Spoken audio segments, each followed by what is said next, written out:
Hello সবাইকে, আশা করি সবাই ভালো আছেন।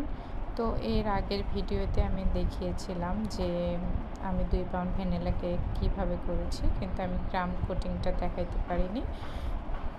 মাঝখানে লেয়ারটা আজকে দেখাই দেবো যে আমি কীভাবে লেয়ারটা করে নিয়েছি। তো আমি প্রথম স্লাইড এখানে আগে থেকে কেটে নিয়েছি, তারপরে এখানে সুগার সিরাপ দিয়েছি। সুগার সিরাপ চারপাশে ভালো করে দিয়ে নেব, যেন ড্রাই ভাবটা না থাকে। ড্রাই ভাবটা থাকলে আমাদের ক্রিমটা সেট হবে না। তো এখানে এখন আমি দিয়ে দেব whip cream, Vivo red cream. তো এখানে ভিভো রেড ক্রিম দিয়ে আমি চারপাশে কাভার করে নেব।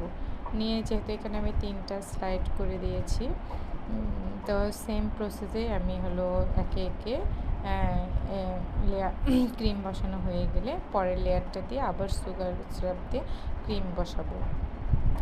তারপর 3টা লেয়ারে ক্রিম বসানো হয়ে গেলে আমি আধা ঘন্টার জন্য বা আপনারা আগের দিন রাতে ক্রাম কোটিং করে ফ্রিজে সেট করার জন্য রেখে দিতে পারেন, যেটা আপনার সুবিধা।